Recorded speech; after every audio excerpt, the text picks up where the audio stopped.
बिस्मिल्लाहिर्रहमानिर्रहीम, अस्सलाम वालेकुम। अच्छा जी, अब ज़ाहिर सी बात है, अभी बता रही थी मैम सेशन तकरीबन वाइंड अप होने वाला है, तो जो सूरत हाल है वो मैंने भी थोड़ी सी महसूस की है। और टॉपिक भी अभी सारे स्टैंडर्ड्स आप लोगों ने देखे, और ये एक मुश्किल काम था उन सारों को इकट्ठे देखना। तो बहरहाल कोशिश करते हैं कि हम थोड़ा सा प्रिसाइज करें और थोड़ा सा सम अप करके इसको जो टाइम है उसके अंदर मैनेज करने की कोशिश करें। तो हमारा जी बेसिकली अब जो टॉपिक ऑफ डिस्कशन है वो है deferred taxation. Deferred taxation unfortunately वो टॉपिक था कि जब मैं खुद पढ़ रहा था फाइनल्स में तो मैंने छोड़ दिया था कि मुझे आता नहीं है। तो अब जाहिर सी बात है, लेकिन दूसरा मेरे साथ ये हुआ कि जब ये टॉपिक की सिलेक्शन करते हुए उन्होंने मुझे हैंड ओवर किया, मैंने कही देखिए अब आपने क्या किया मेरे साथ, उस वक्त पढ़ा नहीं, अब पढ़ना पड़ेगा। तो खैर एनीवे जो है उसको मैनेज करते हैं, मिलके देखते हैं। तो स्टार्ट करते हैं हम उसके ऊपर क्वेश्चन आंसर्स का जो टाइम होगा उस पर, लेकिन हम इसको कॉम्प्लेक्स इश्यूज में नहीं लेके जाएंगे, जो बेसिक इश्यूज हैं वो डिस्कस करेंगे ताकि कॉन्सेप्ट हम बेहतर तरीके से समझ सकें। अच्छा जी, सबसे पहले इसमें है कोई, ठीक है। अच्छा जी, सबसे पहले इसका ऑब्जेक्टिव डेफर्ड टैक्सेशन का, ये स्टैंडर्ड जो है 1970s में कहीं पे आया और इसको डेफर करते रहे। उसका एक्सपोजर ड्राफ्ट भी 2-3 दफा आए। 96 में जाके, ये भी मैं हिस्ट्री आपको दिखाता हूँ, 96 में जाके ये पहला फर्स्ट टाइम इम्प्लीमेंट हुआ, क्योंकि ये डिफरेंट और नया कॉन्सेप्ट था। इसमें बेसिकली क्या चाह रहे थे, उसमें ये चाह रहे थे कि टैक्स के हवाले से हम करंट टैक्सेशन की तो अकाउंटिंग करते हैं, लेकिन जो प्रोबेबल फ्यूचर बेनिफिट्स हैं या फ्यूचर लॉसेस हैं रिगार्डिंग टैक्सेशन, वो भी अकाउंट फॉर करें। उसके लिए अभी जो करंट प्रिवेलेंट आपके पास स्टैंडर्ड है, ये बैलेंस शीट मॉडल के ऊपर बेस करता है। इसकी वर्किंग सारी जो हम करते हैं बैलेंस शीट की बेस के ऊपर करते हैं। इसमें दोनों एलिमेंट कवर हुए हुए हैं, इनकम टैक्स करंट भी और जो है आपका डेफर्ड भी। तो हम दोनों के हवाले से देखेंगे। करंट टैक्सेशन के ऊपर तो यकीनन जो टैक्सेशन के लॉज रेलिवेंट हैं वो प्रॉब्ली भी जीशान साहब के हवाले से उनकी मेरे ख्याल प्रेजेंटेशन है, लेकिन जो हम जो डेफर्ड टैक्स के हवाले से है उस पर थोड़ा सा फोकस करेंगे, उसकी कैलकुलेशन भी और उसके जो बाकी मैटर्स हैं। ऑब्वियसली स्टैंडर्ड में कोई भी स्टैंडर्ड जो है उसमें दो चीज़ें रेलिवेंट हैं, एक उसकी मेजरमेंट अकाउंटिंग के मुताबिक और दूसरी प्रेजेंटेशन। हम दोनों को स्टेप बाय स्टेप लेके चलते हैं। पहले जरा मेजरमेंट की बात करते हैं कि डेफर्ड टैक्स मेजर कैसे करने। अच्छा जी, ये ऑब्जेक्टिव में इसमें आपका जो बेसिक इंट्रो दी हुई है कि आपकी जो एसेट्स और लाइबिलिटीज हैं उनकी बेस के ऊपर आपने इसको मेजर करना है। कैसे करना है, उनकी टैक्स बेस देखनी है। यकीनन हमारे लिए इसमें जो एलिमेंट बनेगा डेफर्ड टैक्स की कैलकुलेशन के लिए, एक आपके पास फाइनेंशियल स्टेटमेंट्स है, यकीनन फाइनेंशियल स्टेटमेंट्स में एक वैल्यूज आ रही हैं। दूसरी हमें उसकी डिटरमिन करनी है values for the taxation purpose. Future benefit जो आपका डेफर्ड टैक्स का होना है वो इस बेस के ऊपर होना है कि जो बैलेंस शीट में वैल्यूज हैं जब वो इवेंचुअली सेटल होंगी या रिकवर होंगी, दोनों सूरतों में उसके अंदर कोई चेंज आएगी। अगर आएगी जो कि प्रॉफिट एंड लॉस को डिस्टर्ब करेगी, हिट करेगी कि आपके फ्यूचर प्रॉफिट्स और अर्निंग उससे चेंज होंगे, तो वो जो आपके एलिमेंट हैं उसको अकाउंट फॉर करने। जैसे कि मिसाल के तौर पे हम अभी स्टार्टिंग पॉइंट के तौर पे कहते हैं कि अकाउंट्स में फाइनेंशियल स्टेटमेंट्स के अंदर वहां पे उसने प्रोविजंस दी हुई हैं। अब प्रोविजंस कैसे जनरेट हुई हैं, हमने अकाउंटिंग के अंदर प्रोविजन क्रिएट की है, लेकिन इनकम टैक्स लॉ इसको नहीं मानता। इनकम टैक्स लॉ किसी भी प्रोविजन को कंसीडर नहीं करता। जब नहीं करता, वो क्या कहता है, इनकम टैक्स लॉ कहता है जी कि प्रोविजंस जो हैं हम नहीं आपको अलाउ करेंगे, हम आपको अलाउ करेंगे एक्चुअल जब आपका एक्सपेंस होगा। अब ये एक डिफरेंस आ गया, हमने अकाउंटिंग में अभी प्रोविजन बुक कर ली, उसकी वजह से अपना प्रॉफिट कम कर लिया, जबकि टैक्सेशन हमें कह रहा है कि अभी नहीं मैंने अलाउ करना, मेरे मुताबिक प्रॉफिट आपका ज्यादा है और आप उसके मुताबिक टैक्स जमा करवाएं, और फ्यूचर डेट में जब आप उसकी डिडक्शन लेंगे तो हम उस वक्त आपको एक्सपेंस अलाउ करेंगे, तो आप वहां पे इसकी टैक्सेशन कम कर लीजिएगा। तो इस तरह के जो डिफरेंसेस हमने आइडेंटिफाई करने हैं, वो जो डिफरेंसेस आइडेंटिफाई होंगे उसकी बेस पे हमारी कंक्लूजन होगी। अब ये इसकी हिस्ट्री है थोड़ी सी, इसमें यकीनन जो भी 76 नहीं 78 प्रिसाइजली था, और 94 में रिफॉर्मेट हुआ, और 94 में 96 में जाके ये फर्स्ट टाइम हुआ था, और उसके बाद इसमें चेंजेस आती रही, और लास्ट जो चेंज आई है 7 मई 2021 में आई है, वो थोड़ी सी डिविडेंड के हवाले से कुछ आ रहा था इशू, उसको उसने क्लैरिफाई किया है, और बहुत मेजर चेंज नहीं है इसमें। अच्छा, अब जो इसको समझने के लिए हमें स्टैंडर्ड को पहले कुछ डेफिनेशंस देख लेते हैं, जो बेसिक डेफिनेशंस हैं। एक्चुअल में स्टैंडर्ड की बेस जो है ये 6-7 डेफिनेशन ही है, जिसकी बेस पे सारा आपका डिटर्मिनेशन होगी। सबसे पहली बात है टैक्स बेस। हमने अभी स्टार्ट में बात की कि डेफर टैक्स कैसे अराइज होगा, ये अराइज होगा टाइमिंग डिफरेंस से। डिफरेंस किस चीज का? जो हमने टैक्सेशन अभी करनी है और उसके लिए जो एक्सपेंस लेना है या फ्यूचर में लेना है, उसकी वजह से जो टाइमिंग डिफरेंस आएगा वो उसको हमने अकाउंट फॉर करने। अब टाइमिंग डिफरेंस दो तरह के होंगे, एक होंगे परमानेंट। परमानेंट डिफरेंसेस जो होते हैं जो अकाउंटिंग और टैक्सेशन में है, जैसे सेक्शन 21 है। 21 सेक्शन इनकम टैक्स ऑर्डिनेंस का हमें कहता है जी कि ये फला फला एक्सपेंसेस इनएडमिजिबल हैं। जैसे कि उसने कहा कि अगर आप कैश पेमेंट करेंगे एक स्पेसिफाइड अमाउंट से ज्यादा, तो मैं एक्सपेंस अलाउ नहीं करूंगा। अब अकाउंटिंग वो एक्सपेंस मानती है लेकिन टैक्स नहीं मानता, that is a permanent difference. उस परमानेंट डिफरेंस को हम अकाउंट फॉर नहीं कर सकते, ना हमें करने की जरूरत है। लेकिन टेम्पररी डिफरेंसेस जो हैं, जैसे हमने प्रोविजंस की बात की, जैसे हमने रिवैल्यूएशंस की बात की, जैसे अभी हम और आगे चीजें देखेंगे, वो सारे डिफरेंसेस टेम्पररी डिफरेंसेस हैं। सिर्फ टाइम का फर्क है, कुछ केस में हम आज बेनिफिट ले रहे होंगे, कुछ बेस पे हम आगे जाके बेनिफिट लेंगे। तो सबसे पहली जो इसमें मेन बात है वो टैक्स बेस है। टैक्स बेस और कैरिंग अमाउंट का हमें डिफरेंस लेना है। अब हमारे पास फाइनेंशियल स्टेटमेंट है, उसमें जो वैल्यू स्पेसिफाई हुई है एसेट्स और लाइबिलिटीज की, वो कैरिंग वैल्यू हम उनको कहेंगे।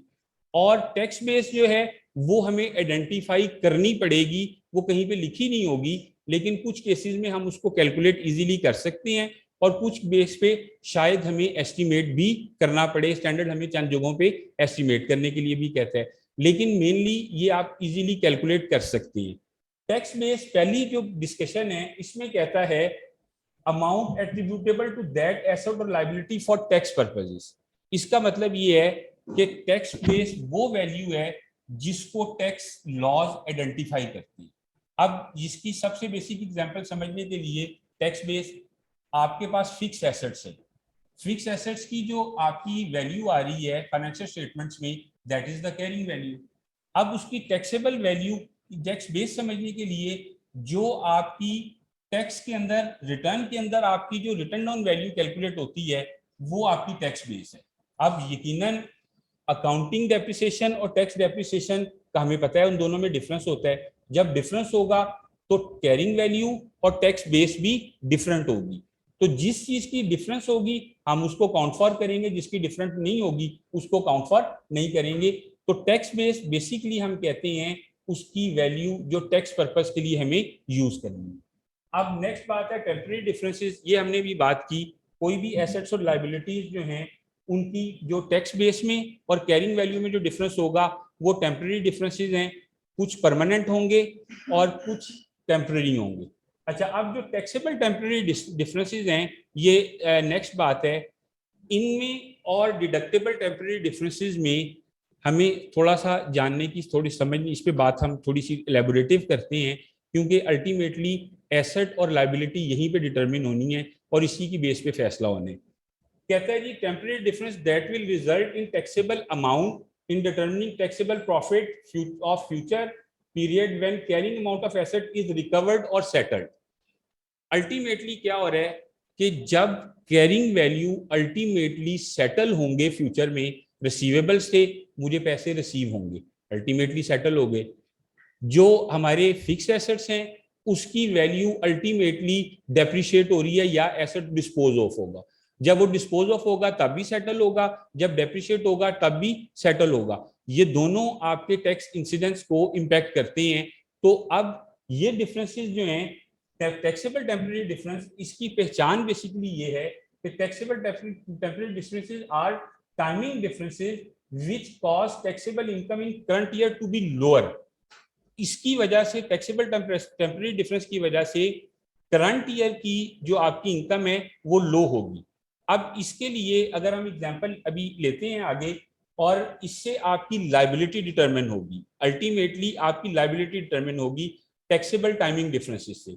जबकि डिडक्टेबल टाइमिंग डिफरेंसेस जो हैं वो टैक्सेबल इनकम आप करंट ईयर में आप ज्यादा बेनिफिट ले लेंगे टैक्स के मुताबिक, और फ्यूचर में उसका आपको इम्पैक्ट आएगा। जैसे कि देखें, अगर मेरे ब्रॉड फॉरवर्ड लॉसेज हैं, अब लॉसेज का मतलब ये है कि करंट ईयर के अंदर मैंने टैक्स में मुझे एक्सपेंसेस ज्यादा अलाउ हुए, अकाउंटिंग में कम हुए, मैंने लॉसेस कैरी फॉरवर्ड कर लिए। वो मेन उसकी रीजन क्या है? सबसे बड़ी रीजन ये है डेप्रिसिएशन। डेप्रिसिएशन मेरी इस टैक्स के मुताबिक इनिशियल डेप्रिसिएशन मुझे मिली, मेरी डेप्रिसिएशन ज्यादा हो गई, मेरा लॉस आ गया। अब जब लॉस आया तो वो लॉस मैंने कैरी फॉरवर्ड कर लिया। अब ये जो मुझे लॉस मैंने कैरी फॉरवर्ड किया है, दिस इज माई एसेट। क्यों एसेट? उसकी वजह यह है कि जब फ्यूचर में अकाउंटिंग के मुताबिक प्रॉफिट्स आ रहे होंगे, ठीक है, तो मैं इस लॉस को उसके साथ सेट ऑफ करूंगा। जब मैं उसके साथ सेट ऑफ करूंगा तो उस साल की मेरी इनकम कम हो जाएगी टैक्सेबल, और मुझे बेनिफिट हो जाएगा।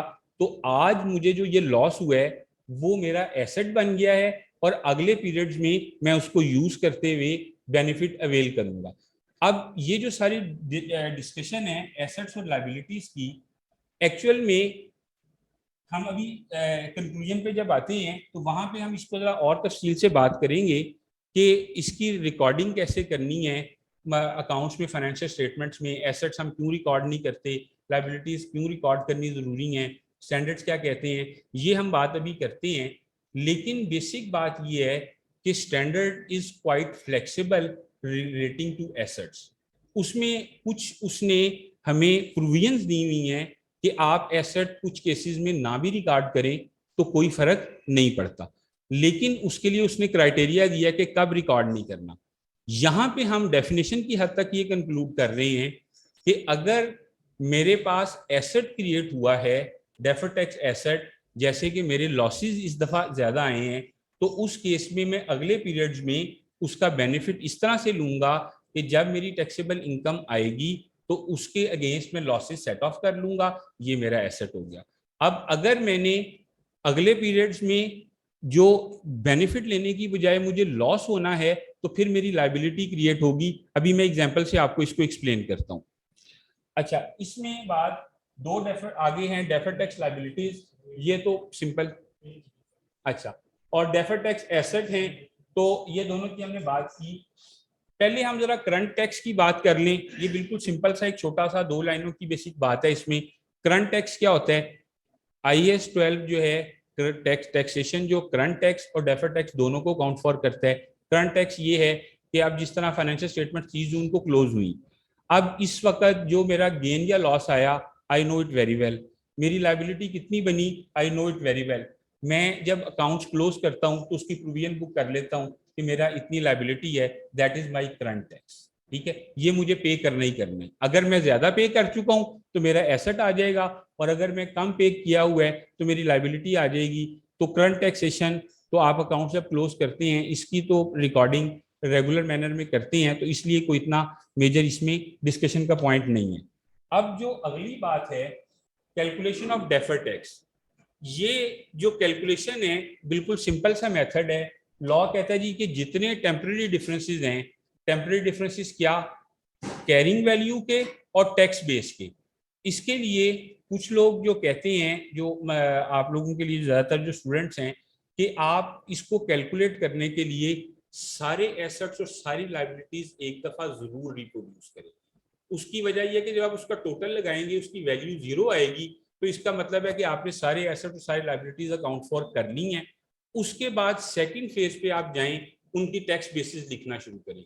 टैक्स बेसिस कुछ चीजों की ऑब्वियस है, जैसे कैश है कैश ही रहेगा, बैंक है बैंक ही रहेगा, पेबल्स हैं नॉर्मल मैनर में वो पेबल ही रहेंगे, रिसीवेबल्स हैं डेटर्स नॉर्मल मैनर में डेटर्स ही रहेंगे। हाँ, अब हमने कहा कि कैरिंग टैक्स बेस उसकी चेंज हो सकती है। क्यों चेंज हो सकती है रिसीवेबल्स की? अगर मैं ये कहूं कि जब मैं सेटल करने जाऊंगा मुझे पूरे पैसे नहीं मिलेंगे। अच्छा, अगर पूरे पैसे नहीं मिलेंगे तो स्टैंडर्ड उसको यहीं पे रोक लेते हैं, IAS 12 नहीं, अदर स्टैंडर्ड्स आर अवेलेबल, वो कहते हैं उसकी प्रूवियन क्रिएट कर लें। तो जब हम प्रूवियन क्रिएट कर लेंगे तो वो डिफरेंस भी खत्म हो जाएगा। तो in most of the cases receivable और बाकी जो चीजें हैं उसकी कैरिंग वैल्यू और टैक्स बेस सेम होगी। जिनमें फर्क होगी हमने उनकी वैल्यूज जो हैं वो प्लेस करनी है। तो टैक्सेबल टेम्परेरी डिफरेंस आ जाएगा या डिडक्टेबल डिफरेंसेस आ जाएगा, वो नेक्स्ट पेज पे मैं भी आपको दिखाता हूँ। अच्छा, उसके बाद आपने जो कैलकुलेट किया टेम्परेरी डिफरेंसेस, कैरिंग अमाउंट और टैक्स बेस का डिफरेंस होता है ये। इसके ऊपर आपने क्या करना है, जो डिफरेंस आया उसके ऊपर टैक्स का रेट लगा दें। ठीक है, अब हमने कहीं पे पॉजिटिव डिफरेंसेस आ रहे होंगे, कहीं पे नेगेटिव आ रहे होंगे, हमने उन सबको टोटल किया, जो वैल्यू आई उसके ऊपर टैक्स का रेट अप्लाई कर दिया। और जो डेफर्ड टैक्स एसेट के केस में मेन बात अनयूज टैक्स लॉसेस को जो आए हैं उसके ऊपर भी आपने टैक्स रेट लगाना है, क्योंकि ये बैलेंस शीट से आपको ऑब्वियसली नजर नहीं आ रहे होते, ये तो कैरी ब्रॉड फॉरवर्ड लॉसेज होते हैं। तो इस वजह से ये आपको अलहदा से कैलकुलेट करना पड़ेगा। आप डेफर टैक्स की कैलकुलेशन उस वक्त तक कंक्लूड नहीं करेंगे जब तक आप brought forward losses account for नहीं कर लेंगे। इसके अलावा ब्रॉड फॉरवर्ड लॉसेज के अलावा आपको एक और चीज अकाउंट फॉर करनी है, दैट इज टैक्स क्रेडिट्स, जैसे 65D का या कोई और क्रेडिट है तो वो। तो आपको 3 काम करने हैं। एक, आपने कैरिंग वैल्यू और टैक्स बेस का डिफरेंस लेना है, वो डिफरेंस लेके टोटल कर लिया, रेट से मल्टीप्लाई किया। अनयूज टैक्स लॉसेज जो आए आपके उसको आपने रेट से मल्टीप्लाई किया, दूसरी बात। और अगर क्रेडिट्स हैं तो आपने जो ब्रॉड फॉरवर्ड क्रेडिट्स हैं कि आप टैक्स इनकम टैक्स नहीं होनी और एक स्पेसिफाइड पीरियड के लिए, या एक लमसम क्रेडिट मिला हुआ है अमाउंट का जो आपकी लाइबिलिटी को रिड्यूस करेगा, तो वो तीनों क्रेडिट्स जो हैं आपने अकाउंट फॉर करने हैं, तो फिर आपकी वैल्यू कैलकुलेट हो जाएगी। अच्छा, अब टैक्स बेसिस जो हैं ये जानने के लिए obviously this is the tricky part, लेकिन इतना ट्रिकी नहीं है। इसके अंदर जो in most of the cases जो हैं मैटर्स कुछ इस तरह से हैं कि कुछ तो ऑब्वियस हैं, जैसे मैंने आपको कहा कैश, बैंक, जो रिसीवेबल्स हैं, और उसमें इन सर्टन एक्सेप्शंस के अलावा और इन्वेंट्रीज वैल्यूज हैं, उनकी टैक्स बेस और कैरिंग वैल्यू नॉर्मली क्योंकि कॉस्ट पे ली होती है तो इसलिए वो सेम ही होती हैं।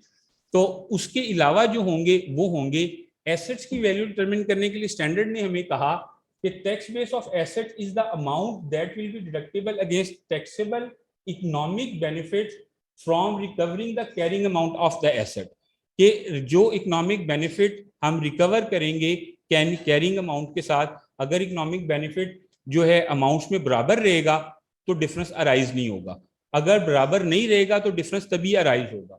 उसके लिए कहता है recovery of asset will have no tax consequence. अब कैश को बैंक में जमा कराया तो क्या कॉन्सिक्वेंस आएगा, रिसीवेबल मैंने रिसीव कर लिए तो क्या टैक्स कॉन्सिक्वेंस आएगा, कोई कॉन्सिक्वेंस नहीं आएगा। तो जब नहीं आएगा तो उस केस में कैरिंग वैल्यू और tax base would be equal, उसमें डिफरेंस नहीं आएगा। आगे रेवेन्यू रिसीव्ड इन एडवांस, अगर आपने रेवेन्यू एडवांस में रिसीव किया हुआ है तो तब भी एडवांस का मतलब यह है कि अगर आपने बैलेंस शीट में बुक किया है तो आपने जब बुक किया है कि जी ये अगले पीरियड का डेफर्ड रेवेन्यू है, तो उस केस के अंदर आपने इनकम बुक नहीं की, टैक्स में भी नहीं होती, दोनों में नहीं होती, तो इसमें भी कैरिंग वैल्यू और ये दोनों अमाउंट्स जो आपकी टैक्स बेस है ये बराबर ही आएंगी, इसमें भी डिफरेंस नहीं आएगा। ठीक है जी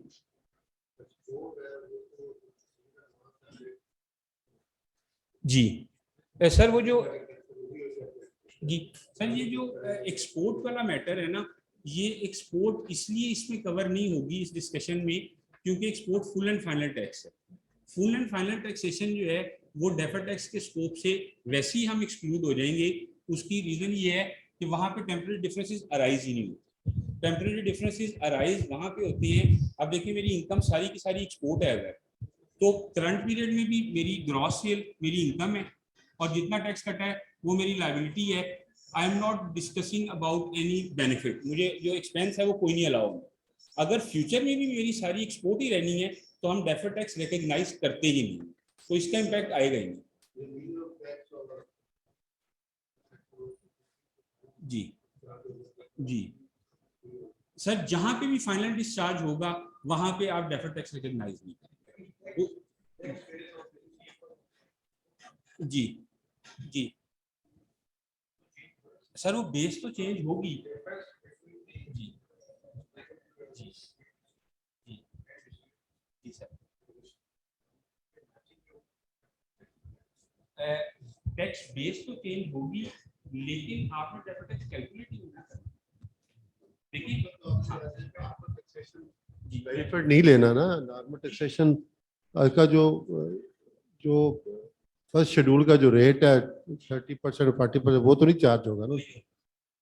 तो वो फिर उसका जो ये शायद करना पड़ेगा कि डेफर्ड टैक्सेशन करने के लिए उसकी नॉर्मल टैक्सेशन वर्कआउट करने के लिए प्रोपोर्शनेट करना पड़ेगा, और एक्सपोर्ट का जो प्रॉफिट है वो डिस्कार्ड करना पड़ेगा। कैसा करना पड़ेगा सर? देखिए जो एक्सपोर्ट के रिसीवेबल्स हैं जब वो आपको रिसीव होंगे तो उसके टैक्स कॉन्सिक्वेंसेस क्या बनेंगे? कुछ भी नहीं बनेंगे।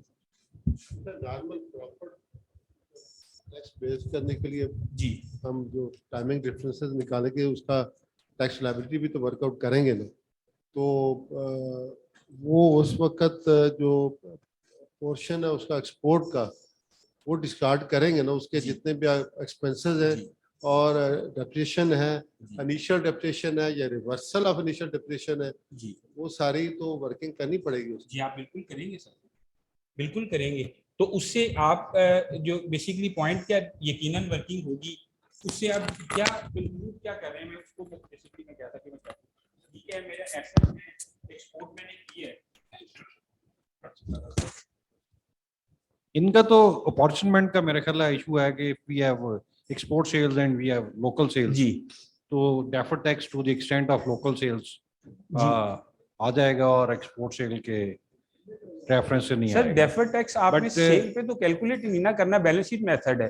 तो बैलेंस शीट मेथड तो है, तो आप रिसीवेबल की बात कर सकते हैं, रिसीवेबल इज रेलेवेंट, लेकिन सेल इज, हाँ जी उसमें भी 3 साल की अपॉर्चुनिमेंट की बात की हुई है जी, क्योंकि नॉर्मल टैक्सेशन के ऊपर ही आ रहा है ना जी जी डेफर्ड टैक्स। जी तो जो नॉर्मल प्रॉफिट्स हैं नॉर्मल से लोकल सेल के ऊपर उस पर डेफर्ड टैक्स आएगा। जी एक्सपोर्ट हो 100% जी ये अज्यूम करें जी तो रिसीवेबल तो स्टैंड कर रहे होंगे in case of company accrual method पे, ठीक है।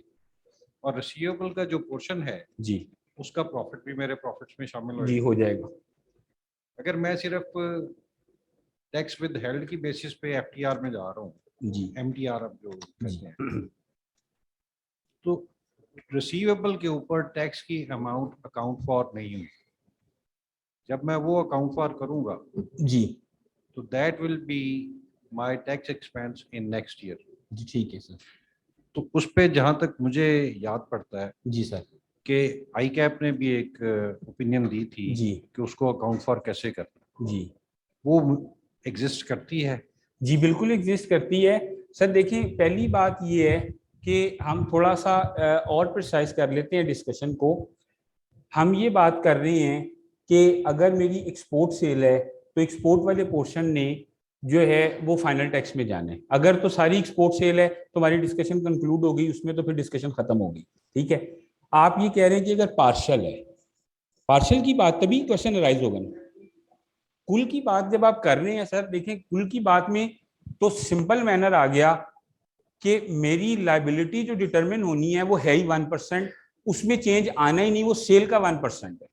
मेरी कैरिंग वैल्यू और जो टैक्स बेस में जो मर्जी डिफरेंस हो, इट मेक्स नो डिफरेंस, उसमें दोनों में फर्क आएगा ही नहीं। तो जब ये डिफरेंसेस आएंगे ही नहीं तो आप ये मुझे बताएं कि फिर उस केस के अंदर डेफर्ड टैक्स लायबिलिटी या एसेट में कैसे क्रिएट करूंगा। मैंने अगर डेफर्ड टैक्स लायबिलिटी या एसेट क्रिएट किया, एसेट क्रिएट किया है इस बेसिस के ऊपर कि जो मैंने फ्यूचर बेनिफिट्स लेने हैं वो बेनिफिट्स मुझे मिलेंगे, लेकिन फ्यूचर बेनिफिट्स तो मुझे मिलेगा नहीं फाइनल टैक्स के केस के अंदर, क्योंकि जो मेरी लायबिलिटी है वो 1% ही रहनी है सेल का। तो उस केस में ये जो क्लैरिफिकेशन है ये उसी की रोशनी में है जो जिसकी आप बात कर रहे हैं। उसमें क्लैरिफिकेशन यही है कि जब आपकी फाइनल टैक्स इनकम हो तो जाहिर सी बात है आपका एसेट या लायबिलिटी बुक करने की डेफर्ड टैक्स की जरूरत नहीं है, क्योंकि आपके फ्यूचर बेनिफिट्स जो हैं वो उससे चेंज होंगे ही।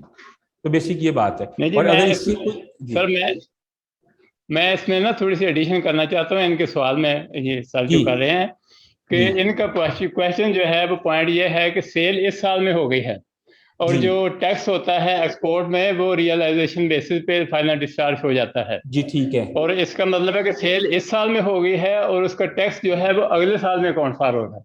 जी ठीक है ये पॉइंट इनका वैलिड है जो सवाल कर रहे हैं। सर, उस केस में भी मैं आपको ये तो बता रहा हूँ कि अगर वो फाइनल टैक्स है तो आपकी जब हाँ जी। लायबिलिटी या जो एसेट है वो अराइज होना ही नहीं है, अगले साल में भी नहीं होना, क्योंकि आपने जो फाइनल टैक्स 1% दे देना है, अभी दिया है या बाद में देना है, दोनों सूरतों में आप एसेट या लायबिलिटी रिकॉर्ड करेंगे क्यों? वो कैसे सेट ऑफ होगी आपके टैक्स बेस के साथ? तो जब आपकी फाइनल टैक्स इनकम हो, आपने रिसीवेबल अभी रिसीव करनी है या अगले पीरियड में करनी है, दोनों सूरतों में आप जो हैं डेफर टैक्स अकाउंट फॉर नहीं करेंगे। उसकी बेसिक अगर आप वो करेंगे तो वो कभी भी रिवर्स भी नहीं होगा और पेबल भी नहीं होगा, दोनों सूरतों में नहीं होगा वो। जी ठीक है, चले। अच्छा सर, एक सिनेरियो के अंदर जैसे लिस्टेड कंपनी के शेयर्स हैं फॉर एग्जांपल, अब इसके अंदर फर्स्ट ईयर के अंदर आपके टैक्सेबल लॉसेस यानी डिस्पोजल हुई है, उसके ऊपर लॉसेस हैं और वो कैरी फॉरवर्ड होने लगे हैं। ठीक है। अगले साल में उसने एफटीआर के अंदर जाके टैक्स होना है। जी ठीक है। ठीक है, तो करंट ईयर में उन लॉसेस को हम डेफर्ड में लेंगे कि नहीं लेंगे? एफटीआर के अंदर सेटल होना है। एफटीआर के अंदर सेटल अगर होना है तो देखिए यही तो आइडेंटिफिकेशन है उसकी। अगर आपने जो अभी अकाउंट फॉर करनी है लायबिलिटी, वो करंट कैरिंग वैल्यू के हिसाब से आपने कैलकुलेट करनी ठीक है। ठीक है। अगर फ्यूचर में भी होना है और करंट भी सारा तो नहीं होना ना, तो जो आपका डिफरेंशियल है उसका इम्पैक्ट ऑटोमेटिकली अगले साल जब आप रिकैलकुलेट करेंगे तो उसमें एडजस्ट हो जाएगा। तो आप deferred tax liability current year में कैलकुलेट करेंगे सर। एसेट जी एसेट, अगर एसेट बनाना है वो एसेट के ऊपर तो एक डिस्कशन ये लेते हैं ना, वो तो भी हम करते हैं।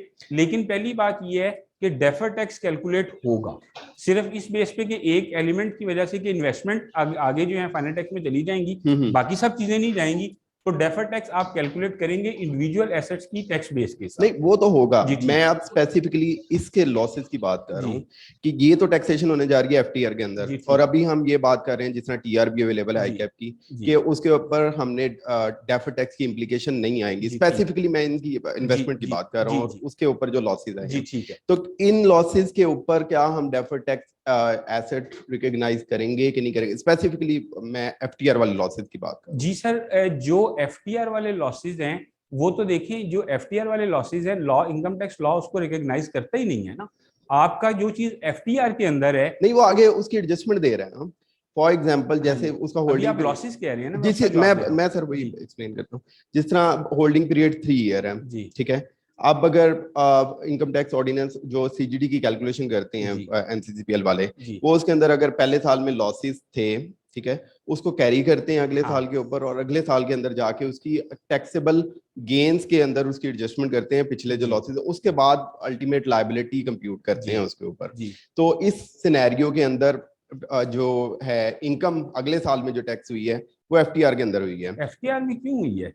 आपके जब लॉसेस की एडजस्टमेंट हुई है उसके अंदर जी, आपकी ये जो सिक्योरिटीज हैं, this is separate block, this is not final tax, ठीक है ना। इन्वेस्टमेंट क्या आपकी नॉर्मल होंगी, सर्टेन इंस्टीट्यूशंस के लिए नॉर्मल है, ठीक है, जैसे बैंक्स हैं कुछ और केसेस के लिए, जो बाकी सारे केसेस हैं उसके लिए सेपरेट ब्लॉक है। जो सेपरेट ब्लॉक है वो तो फाइनल टैक्स नहीं है। पहले उसमें एडजस्टमेंट नहीं देते थे, अब ये है कि ईयर की है एडजस्टमेंट, कि अगर पिछले साल में लॉसेस हुए हैं उसके ऊपर, तो आप उसको वो अगले साल में उनको गेन्स के गेन्स एडजस्ट करते हैं उसके लॉसेस के ऊपर। तो मैं उस रेलेवेंट ईयर की बात कर रहा हूँ कि है तो वो एफटीआर के अंडर जी। आप अगले साल में, पहली बात तो ये है कि हम करंट ईयर की बात करें। जी, मैं करंट ईयर के जितने लॉसेज हैं जो आपने कैरी फॉरवर्ड करने हैं, उसका डिफरेंस आपने इनकॉर्पोरेट करने हैं, ठीक है। जो भी डिफरेंसेस हैं आपके अनयूज टैक्स लॉसेज जितने भी हैं वो आपने अकाउंट फॉर करने हैं। उसमें ये जो इन्वेस्टमेंट्स का है वो भी लॉसेज ही हैं, अकाउंट फॉर होगा। जब आप डेफर्ड टैक्स की लायबिलिटी कैलकुलेट करेंगे तो अल्टीमेटली उसमें अकाउंट फॉर हो गया ना। तो जब हो गया तो अगले साल जब इनकम आएगी आपने उसको क्यों अकाउंट फॉर किया है, उसका इकोनॉमिक बेनिफिट आपने अगले पीरियड में लेना है। अगले पीरियड में लेंगे ना, जब आपकी इनकम आएगी आप लॉसेस सेट ऑफ करेंगे, तो जब आप सेट ऑफ करेंगे तो वो डेफर्ड टैक्स की कैलकुलेशन में शामिल अब हमारा उसके ऊपर वही अगेन एफटीआर वाला रूल जो हमने बात की है कि उसके ऊपर डेफर्ड टैक्सेशन नहीं होती। एक इनकम जो है या लॉसेस जो है वो एफटीआर के अंदर टैक्स होने जा रहे हैं, तो इस केस के अंदर हम उसके ऊपर डेफर्ड टैक्स क्यों रिकॉग्नाइज कर रहे हैं? इस केस में सेपरेट ब्लॉक के अंदर ही जी बात है। सेपरेट ब्लॉक के अंदर जी सर जी, जी। जी जी पहली बात तो ये है कि हमने एक्सक्लूड किया, फाइनल टैक्स कंक्लूड जी। किया, ठीक है। सेपरेट ब्लॉक के अंदर लॉसेस की एडजस्टमेंट आपको मिलती है किस चीज में? दो चीजों में मिलती है, इमूवेबल प्रॉपर्टी में और उसमें। जिस केस में आपको एडजस्टमेंट मिलती है उसका लॉस जब आप कैरी फॉरवर्ड करेंगे तो डेफर्ड टैक्स की कैलकुलेशन में शामिल करेंगे, ठीक है। तो वो तो सिंपल बात है, आपने शामिल करना है। जी जी जी सर जी तो वो लोकल जो है वो मिनिमम टैक्स जी हो ठीक गया, है। तो वहां पे ये वर्कआउट होगा, अप्लाई होगा। होगा सर, होगा। वह बिल्कुल मिनिमम टैक्स में कैलकुलेट होगा। उसकी रीजन ये है कि आपके कॉन्सिक्वेंसेस अभी अगर नहीं भी हैं तो आपको ये कैसे पता चलेगा कि अगले साल में आप मिनिमम टैक्स में फॉल करेंगे या नॉर्मल में करेंगे।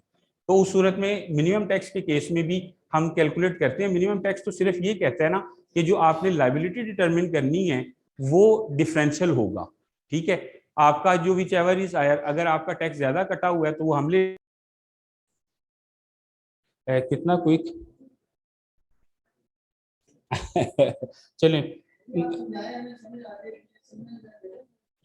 जी ठीक है, ओके।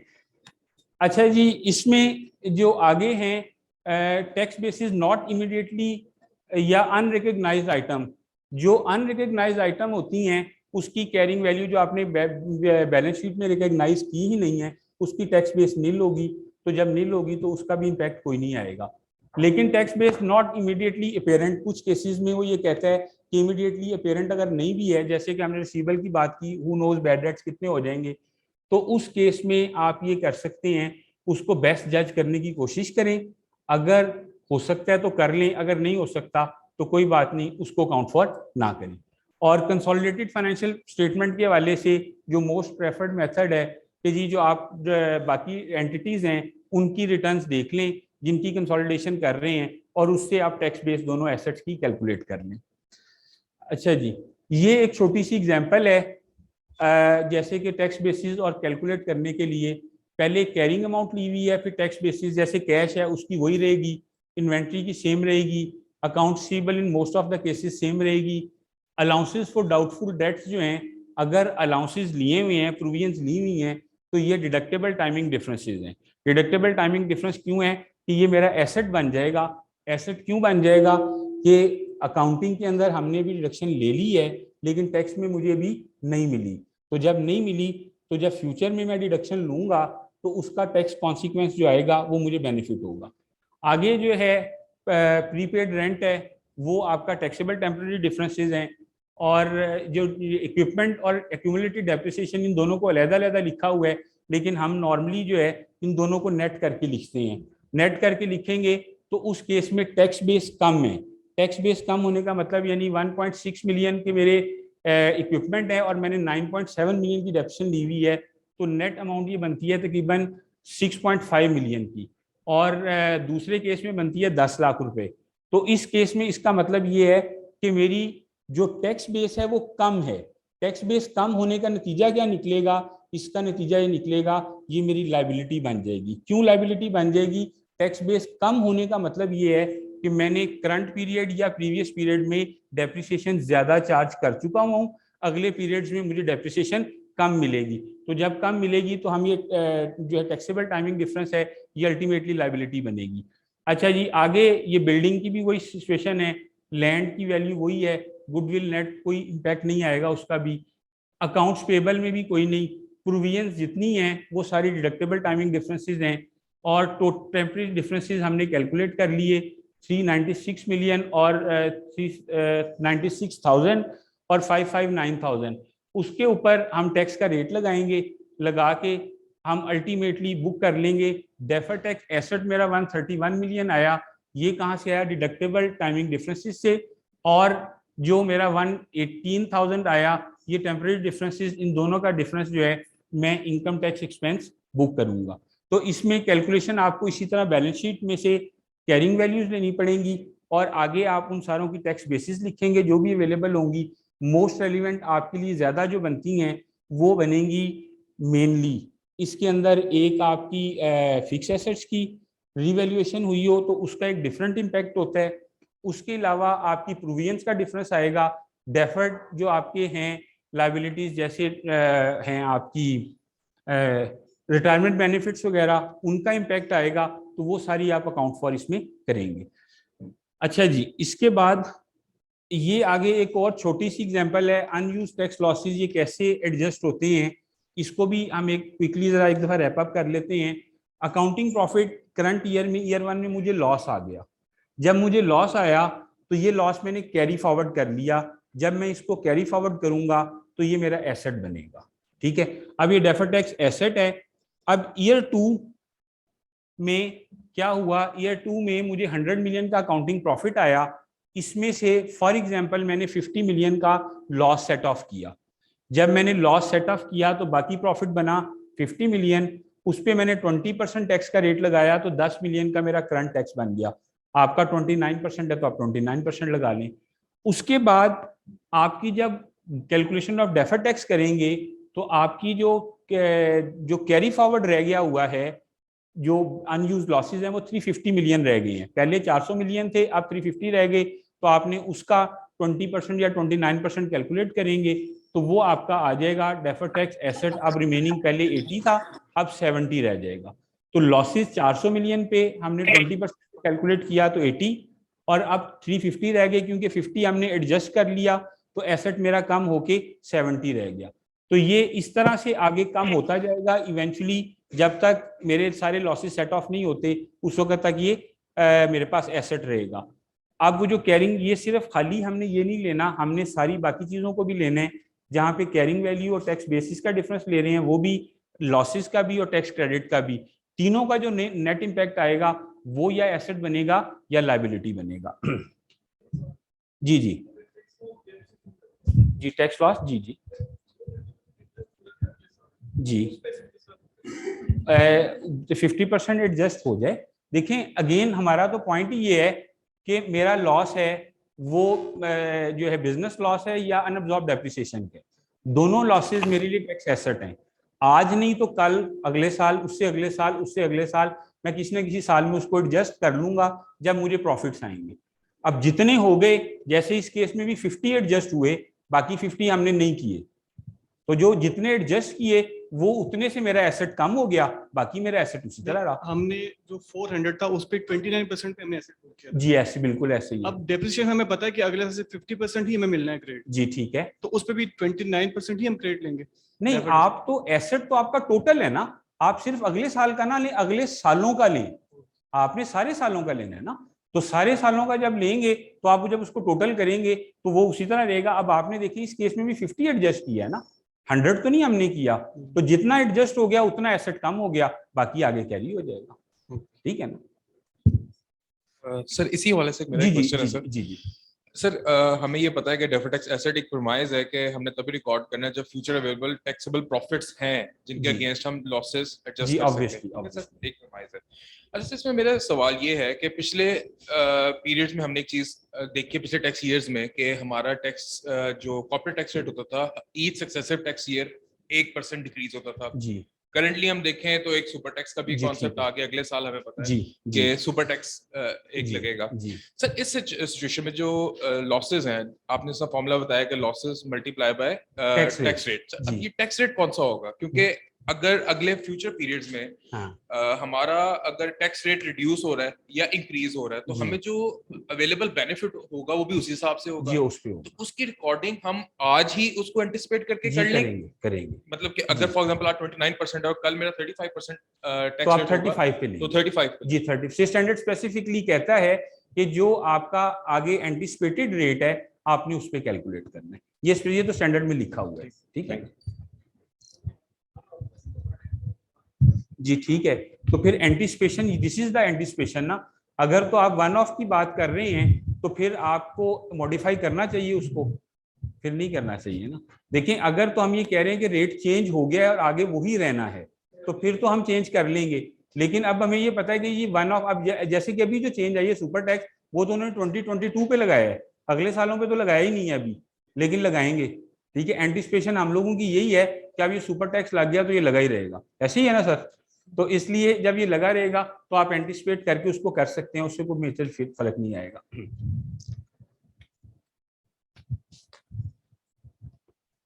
अच्छा जी, ये आपकी कैलकुलेशन 2-3 हमने तरीके से देख ली है। आगे जो है रिकग्निशन की हमने सारी डिस्कशन पहले कर ली है, तो इसलिए अब इस पे फर्दर हम डिस्कशन नहीं करते। आगे में जो आपको मेन बात है, measurement of deferred tax, recognition of tax amounts for the period, ये उसकी प्लेसमेंट है। हम करंट, हाँ इसमें सिर्फ एक इम्पॉर्टेंट बात है जो आपसे बहुत रेलिवेंट है, वो ये है कि डेफर्ड टैक्स की जब हम उसको रिकॉर्ड करते हैं टैक्स को, तो लॉ ये कहता है, स्टैंडर्ड ये कहता है कि आपने जितना पोर्शन कॉम्प्रिहेंसिव इनकम के थ्रू, स्टेटमेंट के थ्रू राउट किया है, उतना पोर्शन आप उसमें चार्ज करेंगे, और जो प्रॉफिट एंड लॉस के थ्रू राउट हुआ है उतना पोर्शन आप उसमें चार्ज करेंगे। इससे मुराद ये है कि हम जो कुछ मेजरमेंट्स करते हैं, जैसे कि fair value of the revaluation, जो आपका सरप्लस आता है एसेट का, हम उसको राउट करते हैं कॉम्प्रिहेंसिव इनकम के थ्रू। तो जब हम कॉम्प्रिहेंसिव इनकम के थ्रू किया है तो उसकी टैक्स बेस का जितना डिफरेंस है वो हम चार्ज करेंगे कॉम्प्रिहेंसिव इनकम में ही, ठीक है। और जितना हमारा प्रॉफिट एंड लॉस के थ्रू जो राउट होने उसका पोर्शन हम प्रॉफिट एंड लॉस में चार्ज करेंगे। तो ये लॉ ने स्पेसिफिकली डिस्टिंग्विश किया है। ये एंड पे मैं आपको एक एग्जांपल में आपको दिखा भी देता हूँ कि कैसे उसने शो किया हुआ है। तो ये डिस्क्लोजर रिक्वायरमेंट हैं। ऑब्वियसली पर्ची मुझे रिसीव हो गई है और छुट्टी का टाइम भी हो रहा है और अभी एक प्रेजेंटेशन भी है, तो हम इसकी सिर्फ समरी देख लेते हैं, ठीक है। तो बाकी डिस्क्लोजर रिक्वायरमेंट पढ़ने की बजाय, हाँ ये एक रेलिवेंट बात है आपके लिए कि लार्ज साइज एंटिटीज के लिए जो डिस्क्लोजर रिक्वायरमेंट्स हैं, स्टैंडर्ड्स हैं, वो आपके लिए IFRS और IAS हैं, और जो मीडियम साइज के लिए IFRS फॉर SMEs हैं। इनकी रिपोर्टिंग रिक्वायरमेंट दोनों फर्क हैं। अभी आप इससे पहले ख्वाजा साहब आपको बता रहे थे और उसमें डिफरेंसेस बता रहे थे कि क्या क्या फ़र्क हैं। तो आपने रिपोर्टिंग करनी है और जो स्मॉल साइज एंटिटी है उसके लिए रिक्वायर्ड नहीं है। तो ये बेसिक एक तीनों केसेस में फ़र्क है। आगे ये उसके डिस्क्लोजर रिक्वायरमेंट हैं। ये मेरा ख्याल था अगर टाइम मिल गया तो रिवैल्यूएशन के वाले से हम एक एग्जांपल भी कर लेंगे, लेकिन इसमें प्रेजेंटेशन में अब आप है तो आप उसको देख लीजिएगा। ये इलस्ट्रेटिव डिस्क्लोजर है। हम पहले डेफर्ड टैक्स लायबिलिटी और डेफर्ड टैक्स एसेट दोनों को अलग-अलग शो करते हैं। उसके बाद ये कुछ चीज़ें हैं जो स्टेटमेंट ऑफ फाइनेंशियल पोजीशन और स्टेटमेंट ऑफ कॉम्प्रिहेंसिव इनकम में प्लेस होनी है। तो ये लिस्ट आपके पास अवेलेबल है, आप इसमें से भी देख सकते हैं। और ये मैं आपको दिखा रहा था कि surplus on revaluation of property जो है उसकी जो एडजस्टमेंट होती है, यकीनन हम उसकी कैलकुलेशन के अंदर करते हैं, डायरेक्ट इक्विटी के अंदर एडजस्टमेंट होती है। तो जब ये इक्विटी के अंदर डायरेक्टली एडजस्टमेंट हो रही है तो ये प्रॉफिट एंड लॉस के थ्रू राउट नहीं होगी, ये राउट होगी थ्रू कॉम्प्रिहेंसिव इनकम के थ्रू। और अभी उसके अंदर कैसे शो करना है, ये अदर कॉम्प्रिहेंसिव इनकम की एग्जांपल है। ये इम्पैक्ट ऑफ टैक्स जो लिया हुआ है, गेन ऑन लॉस और ये इम्पैक्ट ऑफ टैक्स, हम यहाँ पे गेन या लॉस दोनों अकाउंट फॉर करते हैं। और लास्टली ये एक कंप्लीट डिस्क्लोजर है, एक लिस्टेड कंपनी के अकाउंट से हैं। इसमें मेनली जो 2-3 चीज़ें आपकी याद रखने वाली हैं, लॉ कहता है जी कि सारे टाइमिंग डिफरेंसेस आपने बताने हैं जोन से हैं। अब इस केस में एक्सीलरेटेड डेप्रिसिएशन का है, राइट ऑफ यूज एसेट का है, शॉर्ट टर्म इन्वेस्टमेंट में है, डिडक्टेबल टेम्पररी डिफरेंसेस भी हैं, वो आपको सारे लिस्ट करने हैं as this is the requirement of standard. दूसरा, उसके बाद मूवमेंट देनी है। मूवमेंट में आपने क्या बताना है कि बैलेंस कितना था, प्रॉफिट एंड लॉस में आपने कितना राउट किया किस चीज के अगेंस्ट, कॉम्प्रिहेंसिव इनकम में कितना राउट किया है, और बैलेंस आपका क्लोजिंग क्या है, ये आपने पूरी रिकॉन्सिलेशन बतानी है। इसमें अगर अनयूज लॉसेज हैं तो वो भी बताने हैं, अगर आपके टैक्स क्रेडिट्स जो हैं जैसे 65 वगैरह के हैं तो वो भी आपने बताने हैं, वो बताएंगे तो फिर ये आपकी स्टेटमेंट पूरी रिकनसाइल होगी और उसके मुताबिक होगा। और दैट्स मेरे ख्याल में काफ़ी है आपके लिए आज के लिए, ठीक है जी। तो अगर किसी का कोई क्वेश्चन रह गया हो तो अब मेरा ख्याल है जीशान साहब की बारी है, तो आप उनसे पूछ लीजिएगा, ठीक है। Thank you very much.